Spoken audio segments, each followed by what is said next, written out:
Só voltando um pouquinho no nosso, que nós já comentamos, mas eu acho interessante comentar, a revelação de Deus para Pedro, no versículo 20, quando Pedro disse, o Cristo de Deus, a palavra Cristo, Jesus Cristo, a palavra Cristo significa, assim, junto, o Messias ungido. Ou seja, aquele que tinha todas as características de poder exercer esse ministério dele aqui na terra. Porque os filhos de Arão, ou o próprio Arão, eles, para exercerem o ministério sacerdotal, eles eram ungidos com um óleo da santa unção, um óleo aromático de perfume, que era derramado sobre a cabeça deles. Então a palavra Cristo significa o Messias ungido, ou seja, o Messias escolhido, que tinha todos, né, as prerrogativas, obrigado, do Messias. E todos estavam esperando aquele que era ungido do Senhor. Essa palavra que Pedro revela, então, tu és o Cristo, sim, o ungido, aquele a quem Deus havia ungido, o escolhido de Deus. Filipe diz em João 1, achamos o Messias, ou seja, achamos o ungido de Deus. E o próprio Senhor Jesus, em Lucas 4, quando ele vai fazer o discurso na sinagoga, ele diz que, quando ele lê Isaías 61, o Espírito do Senhor me ungiu para pregar. Ele estava mostrando aqui que ele era o ungido de Deus. Ele era aquele que havia sido escolhido por Deus. Ele era aquele que havia sido enviado por Deus e que todos estavam esperando. Todo o povo de Israel estava esperando. Se a gente abrir em Marcos 16, nós vamos ver uma outra revelação do Senhor Jesus a respeito da pessoa dele. Marcos capítulo 16.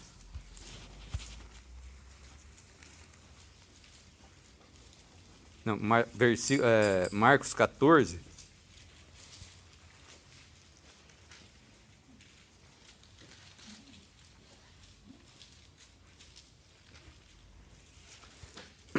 Marcos 14, 60, versículo 60. E levantando-se o sumo sacerdote no sinédrio, perguntou a Jesus, dizendo, nada respondes que testificam estes contra ti? Mas ele calou-se e nada respondeu. O sumo sacerdote lhe tornou a perguntar e disse-lhe, és tu o Cristo, filho do Deus bendito? Esse foi o sumo sacerdote que estava perguntando para o Senhor Jesus. E Jesus disse-lhe, eu o sou. E vereis o Filho do Homem assentado à direita do poder de Deus e vindo sobre as nuvens do céu.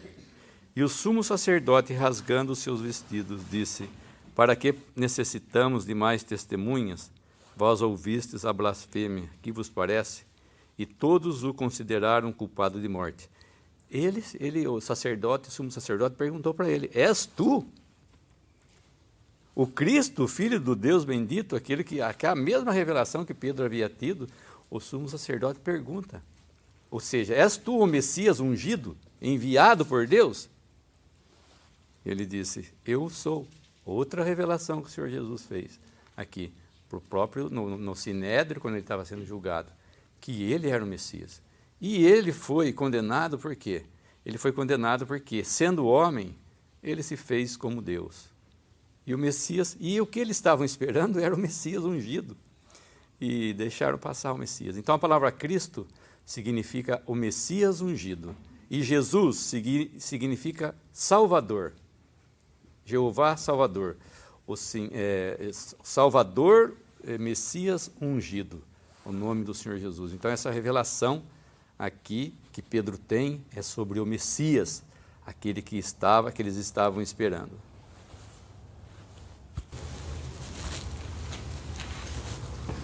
Irmão, não leu, mas no versículo posterior,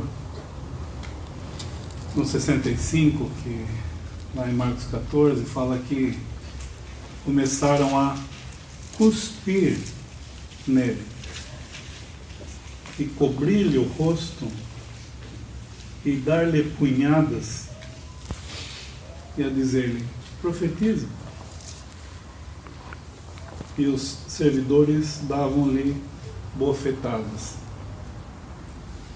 Relacionando Lucas capítulo 9, versículo 22,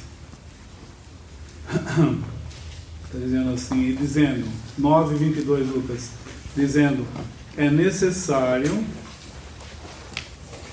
que o Filho do Homem padeça muitas coisas e seja, ou padeça muito, e seja rejeitado dos anciãos e dos escribas, e seja morto e ressuscite ao terceiro dia. Esse mesmo homem que essas pessoas vão ter que encontrar como um juiz, ele no caráter agora, lembrando Lucas, né? Ele é visto como filho do homem, ele tomando o caráter de filho do homem, ele vai primeiro padecer, antes dele vir, versículo 26, 9, 26, porque qualquer de mim, das minhas palavras se envergonhar, dele se envergonhará o Filho do Homem, quando vier na sua ou em sua glória, ou do Pai e dos santos anjos, ou na do Pai. Então, antes dele reinar como homem, vir a julgar esse mundo no caráter de filho do homem, ele tinha que ser rejeitado, padecer todas essas, padecer muito, como nós vimos e mencionamos a semana passada. Ou seja, Deus tem os seus propósitos, nada saiu do controle das mãos de Deus. Assim como ele tinha que padecer, ele vai reinar. Porque convém, como nós lemos a semana passada, convém, é necessário que ele reine.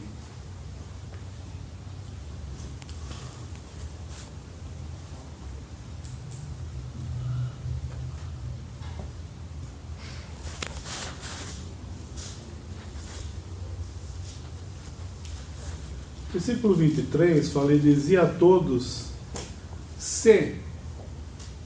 Interessante pôr esse se aí, né? Porque não é percebe que não é uma ordem. Muito interessante isso aqui.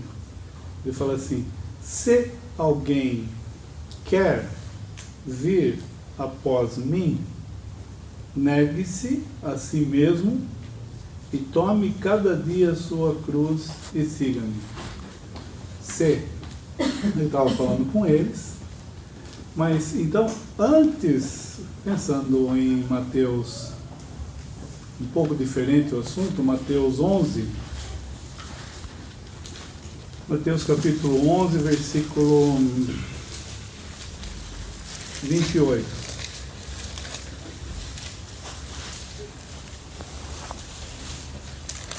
(11, 28) Mateus. Vinde, lá está escrito, vinde após. Aqui é, vinde a mim, todos os que estáis cansados e oprimidos, e eu vos aliviarei. Tomai sobre vós o meu jugo e aprendei de mim, que sou manso e humilde de coração, e encontrareis descanso para a vossa alma ou vossas almas. Então, voltando lá para Lucas 9, 23, ele fala, se alguém quer vir após mim, então uma pessoa antes de ir após o Senhor Jesus tem que vir primeiro a Ele. Ir a Ele e depois ir após Ele, ou seja, ser o seu discípulo, segui-lo.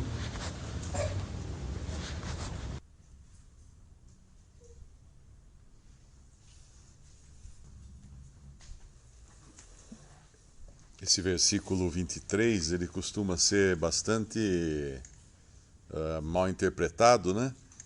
Quando fala aqui de tomar cada dia a sua cruz, muitos pensam que é o sofrimento nosso de cada dia, então tem expressões do tipo, eu tenho essa cruz para carregar, ou é uma pessoa que tem algum filho com problema, ou alguma perseguição, ou alguma coisa assim, e considera isso como uma cruz para carregar, algo que lhe foi imposto pelas circunstâncias ou por outros. Mas o que o senhor fala aqui tome.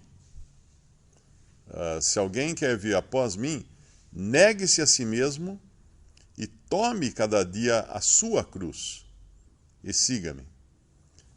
Quando ele falou no versículo 22, o versículo anterior, que é necessário que o Filho do Homem padeça muitas coisas e seja rejeitado dos anciãos e dos escribas e seja morto e ressuscite ao terceiro dia, ele vai dizer em seguida isso de tomar a cruz. Porque a cruz é um instrumento de morte. É um instrumento de morte. Quem visse uma pessoa caminhando em Jerusalém, ou em outra cidade, talvez lá da Judéia, carregando uma cruz nas costas, levando uma cruz para um determinado lugar de execução, qualquer um que olhasse falaria assim, esse já está morto. Esse já está morto. Você não iria lá, por exemplo, emprestar o dinheiro para essa pessoa que está carregando a cruz, porque está morto, ele não vai devolver o dinheiro. Ele não pode, você não iria lá pedir algum favor, porque ele não pode, ele está morto. A cruz já é o significado, o sinal de que ele já está condenado. Em questão de horas, ele estará morto. Então, tomar a cruz é considerar-se a si mesmo morto. É colocar-se no mesmo lugar que Cristo assumiu nesse mundo. Qual lugar? De morto. Morto para o mundo. Em Gálatas nós temos 5 vezes essa questão do estar crucificado com Cristo, estar crucificado para o mundo, e tem outras observações ali. Não vivo mais eu, mas Cristo vive em mim. E aqui, então, portanto, é posição de morte. É a negação do eu para ocupar essa posição de morte e rejeição que Cristo ocupou. E aí ele vem no versículo 24, porque qualquer que quiser salvar a sua vida, perdê-la-á. Mas qualquer que por amor de mim perder a sua vida, a salvará. Porque que aproveita o homem granjear o mundo todo, perdendo-se ou prejudicando-se a si mesmo? Eu creio que esse salvar aqui não está tanto no sentido de salvação eterna, quanto está no sentido de desperdício. Muitas vezes, uma pessoa incrédula não entende por que um cristão sai, por exemplo, do seu conforto, de um país de primeiro mundo, e vai se embrenhar numa selva para pregar o evangelho para selvagens e acabar sendo morto. Acabar sendo morto ali. E muitos já foram mortos nessa tentativa de levar o evangelho, e para uma pessoa que não conheça o evangelho, não conheça Cristo, vai falar que desperdício. Poderia ter feito tantas coisas, poderia ter estudado, trabalhado, montado uma empresa, que desperdício, foi lá se embrenhar no mato para ser morto por aqueles selvagens, mas na realidade esse sim não desperdiçou a sua vida. Ele fez aquilo que Cristo fez quando veio ao mundo, ele veio para dar a vida. E aqueles que são dele, se quiserem guardar a sua vida para fazer coisas que acham mais proveitosas para essa vida, estarão, na verdade, perdendo a sua vida no conceito da avaliação de Deus. O salvar a vida na avaliação do homem é você ter um bom emprego, ficar rico, se dedicar ao máximo a fazer um nome aqui na terra, e na avaliação dos homens, perder a vida é você justamente desperdiçá-la indo levar o evangelho para os nativos de algum país aí. Mas Deus pensa sempre no caminho, na contramão daquilo que o homem pensa. Em Mateus, ao invés de negue-se a si mesmo, está escrito renuncie-se a si mesmo. A palavra renunciar, por exemplo, a gente pode entender quando o presidente renunciou ao cargo, o prefeito renunciou ao cargo. Ele não é mais presidente, ele deixou de ser presidente, deixou de ser prefeito, ele renunciou ao cargo. A partir então da hora seguinte, ele já não é mais presidente. E quando eu renuncio a mim mesmo, eu estou deixando de ser eu mesmo. Não sou. A palavra fala que Cristo nos comprou com seu sangue para que nós não sejamos mais de nós mesmos, mas daquele que por nós morreu e ressuscitou. Quer dizer, eu tenho que fazer essa renúncia. E a vergonha da cruz, ninguém quer passar. Ninguém está disposto. É muito fácil a gente, quando Deus checa a gente, numa rodinha de amigos. Outro dia mesmo eu passei por isso. E numa rodinha de amigos, quando a gente, sabe, fica meio envergonhado de falar alguma coisa do Evangelho. Ou, claro que nós não vamos atravessar, não é isso que eu quero falar, toda hora você tem que atravessar uma conversa, mas a conversa estava indo para debandando para um lado e eu precisava falar alguma coisa, né? Eu precisava, eu não achava como, estava envergonhado. Aí eu consegui, no final, não estou contando minhas glórias, por favor, consegui no final da conversa dar um calendário para cada um, e todos puderam ver, né, que eu era cristão, porque o calendário fala de Cristo. Mas em Hebreus capítulo 13, versículo 12. E por isso também Jesus, para santificar o povo, pelo seu próprio sangue, padeceu fora da porta. Saiamos, pois, a ele fora do arraial, levando o seu vitupério. A palavra nos exorta aqui, porque Cristo foi crucificado fora das portas de Jerusalém. Ele teve que sair fora da porta, dos muros, e ser crucificado lá no Gólgota. Então a palavra nos exorta a que nós saiamos do arraial, pode ser o arraial religioso aqui também, e saiamos para seguir a pessoa do Senhor Jesus Cristo, levando o seu vitupério. A palavra vitupério significa ultraje, insulto, injúria, afronta, ofensa, agravo.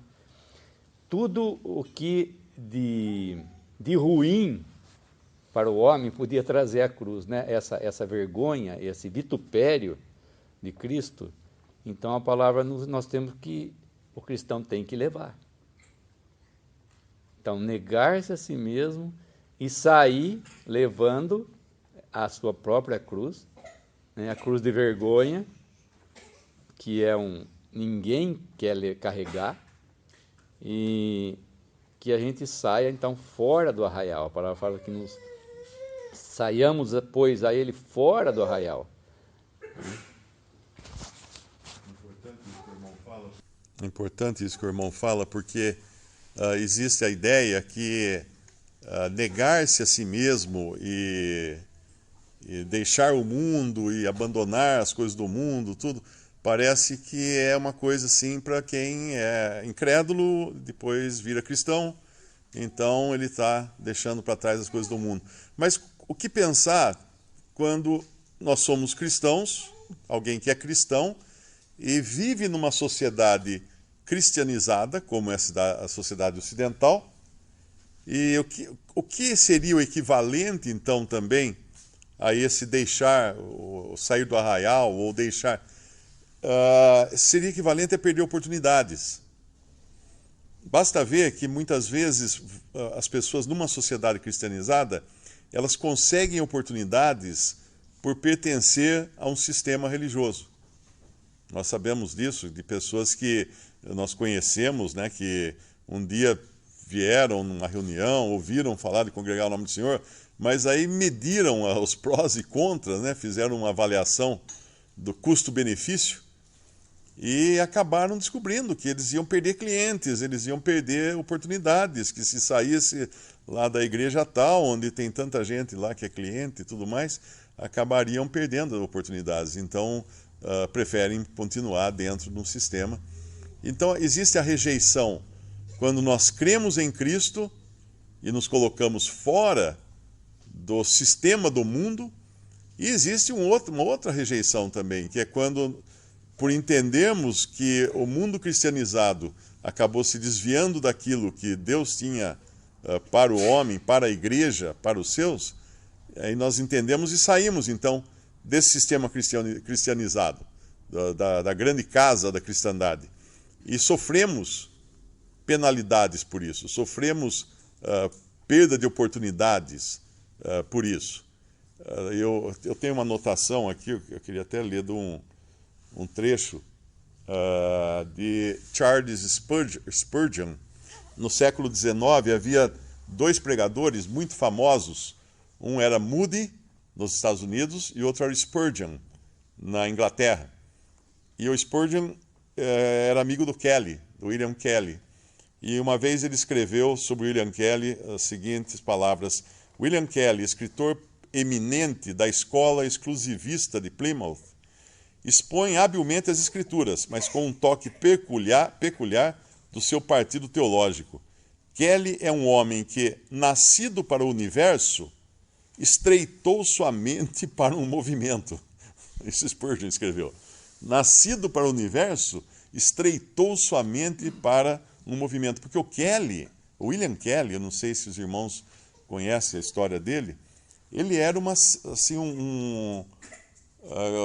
celebridade, vamos dizer assim, na Inglaterra, em termos de inteligência e posição catedrática, né? Posição, esqueci agora o nome, Batista me ajuda com o nome, de conhecimento de várias coisas, falava diversas línguas, traduziu a Bíblia. Nós não temos hoje essa tradução fácil de achar, mas ele traduziu a Bíblia dos originais gregos e hebraicos para o inglês. Mas o Charles Spurgeon, que era amigo dele, disse que ele tinha nascido para o universo e estreitou a sua mente para um movimento. Por quê? Porque um dia ele virou as costas para toda aquela cátedra, para toda aquela posição que ele tinha dentro da sociedade religiosa inglesa, para ficar com um grupinho de irmãos que não tinha nome, não tinha nada, não tinha líder, e reuniam só o nome do Senhor, e não tinham qualquer posição de destaque na sociedade inglesa, ou mesmo no meio religioso da sua época. Então, quando nós não apenas deixamos o mundo no sentido de nos voltarmos para Cristo, mas também deixamos o sistema religioso no sentido de buscar fazer aquilo que a palavra de Deus nos ensina, não espere tapinhas nas costas, não. Nós sabemos de irmãos que às vezes perdem o emprego, porque tem um patrão que é denominacional e não aceita aquilo, outros que são colocados para fora de casa, porque a família inteira vai na igreja X, e aí ele está desviado, né? Então acabam perdendo privilégios no mundo porque optaram por seguir a palavra de Deus. Se pensar no Senhor, quem Ele era, quão mais, por assim dizer, quão mais estreito seria esse que fez o universo. E o Senhor aqui no caráter do Filho do Homem, Ele vai ser rejeitado, como nós vemos no versículo 22, e aqueles que querem ser os seus discípulos, se querem, sabem que vai ter que aceitar o fato, como os irmãos estão colocando, de que vai ser rejeitado como Ele foi. Então isso, ou seja, vai ter um custo, vai custar algo para nós, vai ter um preço. E no tocante à verdade, a gente lembra lá em Provérbios, né? Compra a verdade, vai ter um preço. E esse quiser salvar a sua vida é quando os irmãos estão falando, né? Eu viver para mim mesmo.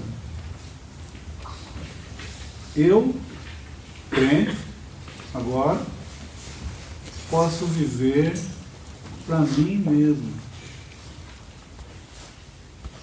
E esse é um dos impedimentos, né, que uma pessoa que quer seguir o Senhor, que quer ir após Ele, uma dessas três coisas é querer salvar a sua vida, viver para si mesmo.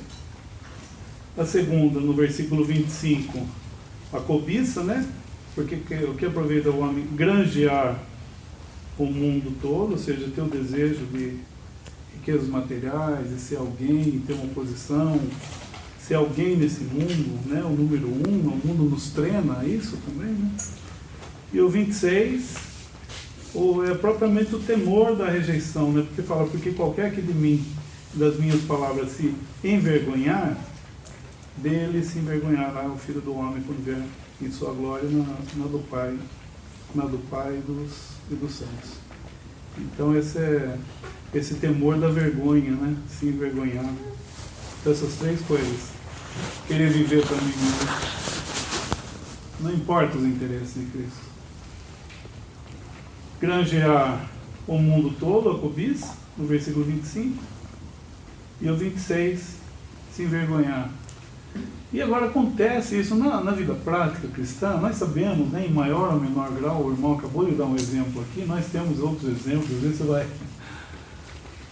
fica com vergonha até de dar um folheto, de falar com uma pessoa, porque ele está com paletó e gravata, e o aeroporto de Brasília, você sabe que a pessoa tem um certo status, está no meio das pessoas de paletó, você fala, puxa, para esse eu não vou falar. Né? Existem, nós temos os nossos, cada um tem os seus exercícios, mas quando surgem essas coisas, né, para nós, que nós queremos viver, como foi mencionado aí, eu quero salvar a minha vida, eu posso falar com o Senhor, se está acontecendo isso comigo, porque tem que ter uma solução, né? Nós estamos vendo aqui as coisas que podem acontecer, mas qual é a solução? Aí eu falar com Ele, falar assim, não dizer que não está acontecendo aquilo que está. Eu falar realmente o que está acontecendo e o que eu quero. Olha, eu quero um lugar nesse mundo. Eu quero ser o número 1 lá não sei, da empresa, quero ser o top, para as pessoas olharem para mim, não sei, quero ter uma vida muito boa, acima do normal, quero ter... Não sei, não estou dizendo que uma pessoa ser rica, né, ou desfrutar daquilo que o Senhor tem dado, isso é errado, longe de mim dizer isso. E claro que querer ser rico vai ser o problema, né?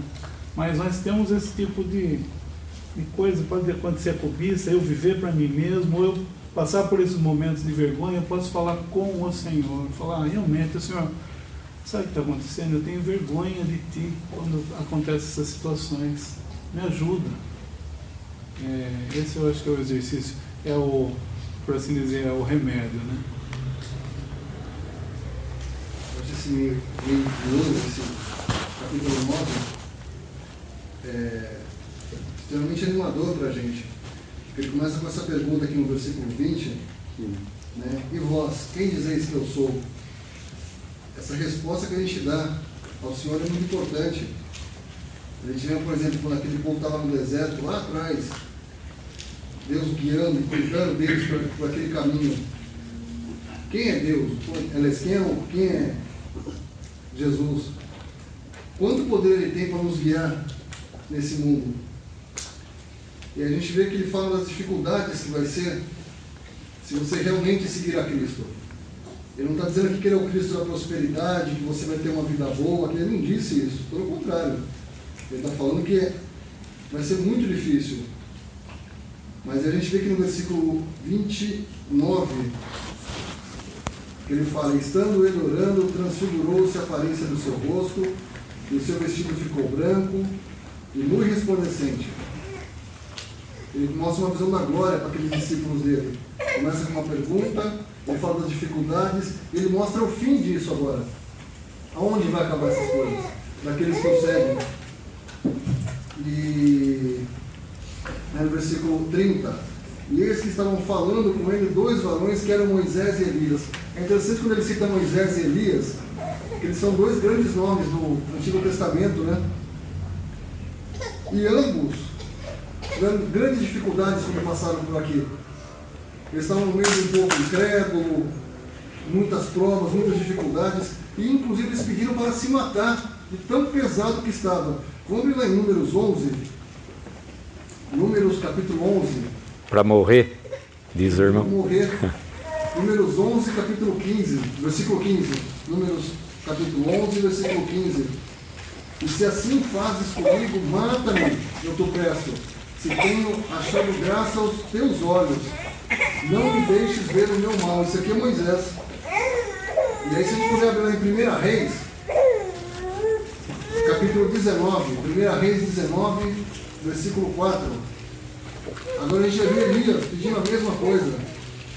E ele se foi ao deserto, caminho de um dia, e veio e se assentou debaixo de um zimbro, e pediu em seu ânimo a morte, e disse: já basta, ó Senhor, toma agora a minha vida. E a gente vê agora aqui no nosso capítulo de Lucas, os 2 junto com Jesus em glória. Então tudo começou com uma pergunta, as dificuldades e o final disso. Moisés, ou no caso de Moisés, é um exemplo claro para nós da palavra do cristão aqui nesse mundo. Lá no discurso de Estevão, em Atos 7, ele diz que Moisés foi instruído. Nós sabemos que Moisés foi adotado pela filha de Faraó e ele ficou sendo criado na corte egípcia. E Estevão diz: Moisés foi instruído em toda a ciência dos egípcios e era poderoso em suas palavras e obras. E quando completou a idade de 40 anos, veio-lhe ao coração ir visitar seus irmãos, os filhos de Israel. Ele ficou 40 anos na riqueza, na sabedoria, na prosperidade, na fartura. Ele tinha de tudo. Esse homem, Moisés, de quem nós falamos aí, quem o irmão falou, ele tinha de tudo no Egito. Ele ficou 40 anos no bem bom, podemos dizer, no top de tudo, porque o mundo egípcio era o que de melhor existia. E ele é lembrado em Hebreus, no capítulo 11 de Hebreus. Você pedir demissão do cargo, né? Como eu já disse. Hebreus 11, versículo 24. Pela fé, Moisés, sendo já grande, ou seja, 40 anos, recusou ser chamado filho da filha de Faraó, escolhendo antes ser maltratado com o povo de Deus, do que por um pouco de tempo ter o gozo do pecado. Ficar lá no bem bom, no mundo, onde quer que você possa pensar aqui que você esteja nesse mundo numa posição confortável e que ninguém está te molestando, você tem dinheiro, você tem saúde, você tem tudo que você quer, como Moisés aqui. Ele rejeitou isso. Versículo 26, tendo por maiores riquezas o vitupério de Cristo, do que os tesouros do Egito, porque tinha em vista a recompensa, essa recompensa que nós vemos que ele aparece na glória, com Cristo. Essa era a recompensa, era Cristo que ele queria. Era essa glória que ele queria, não as glórias, não os tesouros do Egito. E nós temos que ver que esse Egito aqui, que é uma figura do mundo, nós não queremos glória, o cristão não tem glória nesse mundo. Ele não tem tesouro, não tem riqueza, não tem nada aqui. Ele é um forasteiro, um estrangeiro, um peregrino. Né? Assim, Moisés é um exemplo vivo desse caso.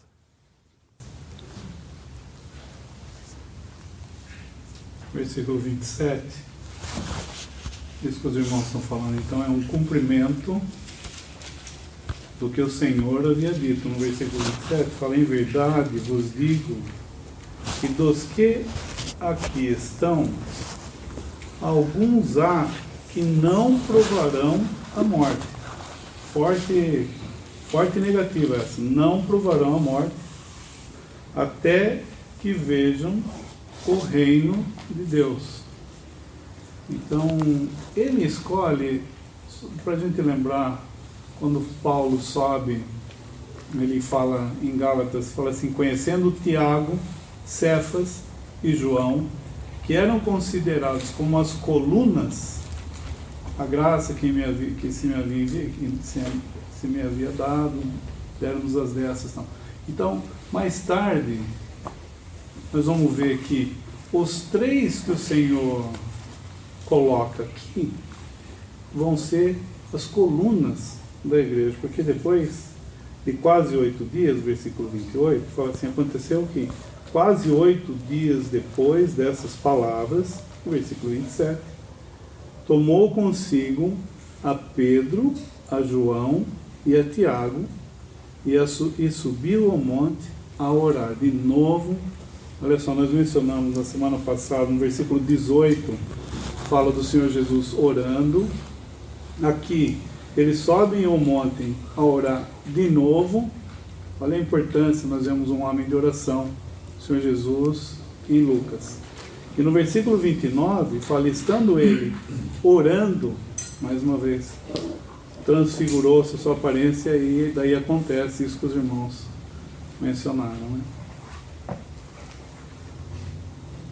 Teve uma época que eu gostava de ver um documentário, não sei se chamava Caçadores de... Teve uma época que eu gostava de ver um documentário, não sei se chamava Caçadores de Tesouros ou Caçadores de Ouro, ou alguma coisa assim. E era um pessoal no Alasca que fazia das tripas coração para encontrar ouro. Então era o sofrimento, as lutas, as decepções, o custo de tudo, as máquinas que quebravam, as tempestades de neve, ferimentos, tantas coisas para conseguir ouro. A profissão deles era encontrar ouro. E eu fico pensando em Colossenses, capítulo 2, se nós tivéssemos essa mesma disposição, essa mesma gana que tem esses caçadores de ouro, no final do versículo, capítulo 2 de Colossenses, versículo 2, final do versículo 2. Para conhecimento do mistério de Deus, Cristo, em quem estão escondidos todos os tesouros da sabedoria e da ciência. Moisés deixou os tesouros do Egito, e a gente sabe que não era pouca coisa, basta ver os museus cheios de peças do que sobrou, né? A maioria foi roubada, de peças encontradas em túmulos do Egito, e isso era o que eles enterravam nos túmulos. Imagina o que eles não enterravam nos túmulos, a riqueza que havia no Egito. E ele abriu mão para ficar com esse outro tesouro, em quem estão escondidos todos os tesouros da sabedoria e da ciência. E se a gente vai lá para Efésios, capítulo 1,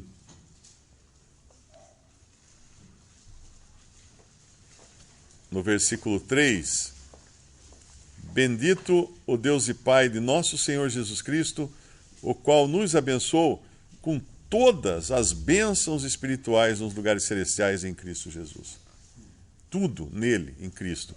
E voltando agora para o nosso capítulo 9 de Lucas, no versículo...